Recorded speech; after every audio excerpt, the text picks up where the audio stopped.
今回の素潜りマーメイド研究所の研究テーマはフィンカバーの作り方です。市販のマーメイドテールも素敵ですが、自分でデザインして作るのも楽しいですよ。モノフィンのカバーを作った時の様子を高速の早回し映像でご覧ください。こんにちは、素潜りマーメイド研究所所長のマリダイバーです。ちょっと前にリンデンのモノフィンを購入しました。その時のレビュー動画はこちらをご覧いただくとしまして、これに合わせてフィンカバーとスーツを作ったんですよ。デザインはシャチ、オルカを元にしました。マーメイドテールは腰から尻尾の先までつながったものが多いのですが、私は前々から足首の部分で2つに分離していた方が使いやすいと思っています。そこで今回はフィンのカバーを作りました。練習会に出た時にあるマーメイドの方にどうやって作るんですかって聞かれたんですね。ただここを何センチで切ってとか、ここを何ミリで縫ってねというのはそれぞれお持ちのフィンが違いますので、そんなに意味がないかなと思います。なのでこの動画では型紙作りから完成までを4倍速のスピードで見ていただきます。そうすると大まかな作業の手順がわかると思いますので、ご自分のフィンに合わせて作ることもできますし、お裁縫が苦手な方は単に見て楽しむというのもいいかなと思います。とその前に、素潜りマーメイド研究所では素潜りやマーメイドスイムについて私自らが実験体となり検証するだけでなく、潜るためのコツやレアな情報をお伝えして皆様と水の中の楽しさを共有したいと思っています。当研究所で一緒に研究してみませんか？ぜひチャンネル登録して研究員になってくださいね。はい、ここからは高速で見ていきましょう。布はスパンデックスというもので、水着やレオタードによく使用される生地です。ストレッチが効いてますね。型紙は方眼ペーパー、100円ショップで購入しました。1センチごとに線が引いてあって型紙作りに最適です。フィンを方眼ペーパーの上に置いて形をなぞって描きます。リンデンフィンの下の方は半円形なのですが、シャチの尾びれのような形に修正します。足首の方は厚みがあるので、厚みの分だけ大きめに線を描きます。ストレッチするので大体で大丈夫です。鉛筆で形を直しつつさらにデザインしていきます。シャチの尾びれは白黒なので、どこまでを白くするか決めていきます。形が決まったら鉛筆の線が分かりやすいように細字のマジックでなぞりました。これは油性のマジックを使います。水性だと布にマジックの色が映ることがありますので、あまり良くないですね。型紙作りが一番の肝です。丁寧にやります。尾びれは左右対称なので、方眼ペーパーを半分に折ってもう片方をマジックでなぞります。そうすると簡単に対称形の型紙を作ることができるんですね。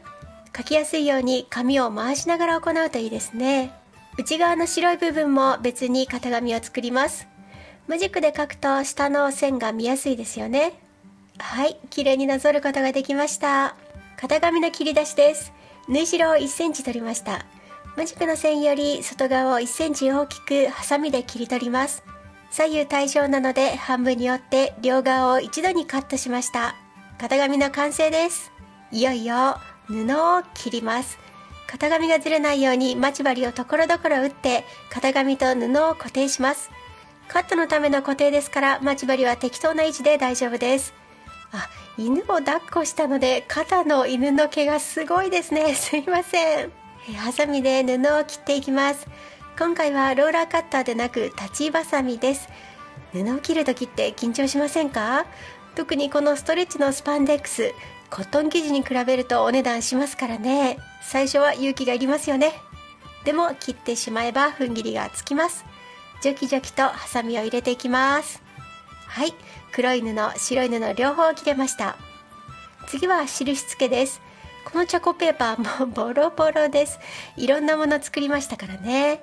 はい、でも最後まで使い通します。チョコのルーラーでゴリゴリと線を布に移していきます。はい、綺麗に描けました。白い布を待ち針で留めます。しつけ糸で線の通りにしつけしていきます。待ち針のまま縫ってもいいんですが、ちょっと仕上がりが綺麗じゃないかなと思って、今回撮影用ということもあって丁寧に作っております。そしたら下地の黒い布を縫い代1センチ分を取って切り取っていきます。存在に行って白い布ごと切ってしまうと台無しになってしまいますからね。丁寧に切り取っていきます。はい、綺麗に切り取ることができましたね。付けをしたところをミシンで縫います。私のミシンはごく普通の家庭用ミシンで、工業用のロックミシンを持っていないんですね。ストレッチ生地は家庭用ミシンでは縫えないと思われている方も多いかもしれませんが、そんなことはありません。伸縮性のあるストレッチ糸用の針を使ってかなり遅いスピードに設定して丁寧に縫っていけば問題ありません。 YouTube を見ながらのんびり縫っています。はい、縫い終わりました。綺麗に白い模様ができましたね。足首のところを作ります。こんな感じでくり抜きました。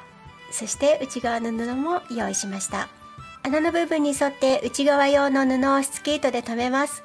ぐるっと周りを縫った後に押さえミシンをかけています。つまり二重に縫っているわけですね。それとフィンを固定するポケット部分もつけます。2枚の布を合わせてしつけしました。待ち針でなくしつけ糸の方が仕上がりが綺麗ですね。あとはミシンで縫い合わせです。直線でダーッとミシンをかけてる時って無心になれますよね。なんか心が落ち着くんですよね。縫い合わせは一番楽しい瞬間です。もう折り返し地点を過ぎてラストスパートに向かっていきます。翌日です。こんな風に形が出来上がりました。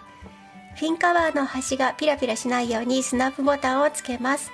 ボタンは大きめの方がいいですね。小さいと水の抵抗で取れてしまいますからね。はい、完成です。じゃあリンデンフィンを入れてみましょう。さあ、ちゃんとぴったりになるでしょうか。ストレッチする布なので多少寸法が違ってもなんとかなります。はい、ぴったりですね。うまくできました。お疲れ様でした。最後まで見てくださってありがとうございます。